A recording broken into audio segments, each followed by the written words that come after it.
for my commentary on artificial intelligence, its impact on healthcare and humanity, and Pope Leo XIV's encyclical Magnifica Humanitas, Magnificent Humanity.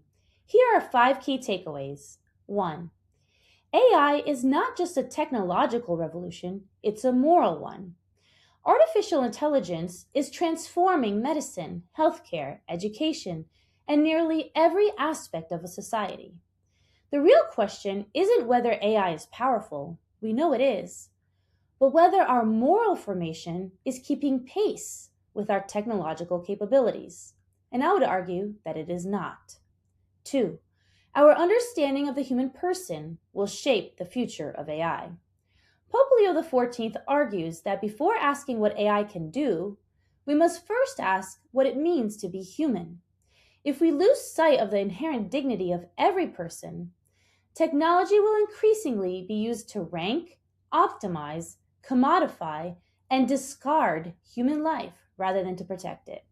3. AI must always serve humanity and never replace human moral judgment. AI can improve medicine by helping diagnose diseases, accelerating research and drug development, personalizing treatments, and streamlining administrative tasks to free up physicians to spend more time with their patients. But it can never replace the power of the human person, who has a conscience, prudence, compassion, and wisdom. Life and death decisions must always remain the responsibility of human beings. 4. AI presents serious bioethical risks for the most vulnerable people. From embryo grading and designer babies to quote-unquote quality of life medicine, algorithmic bias and discrimination against elderly, disabled, and preborn people, AI can reinforce a culture that measures people by productivity or predicted outcomes instead of recognizing their equal dignity. 5.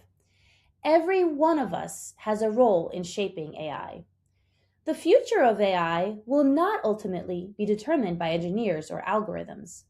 Through our values, votes, purchases, feedback, public engagement, and commitment to Christian personalism, ordinary people can help ensure that artificial intelligence remains a servant of humanity and contributes to a true culture of life. Because truth matters and human dignity isn't optional. This is Bioethics Babe.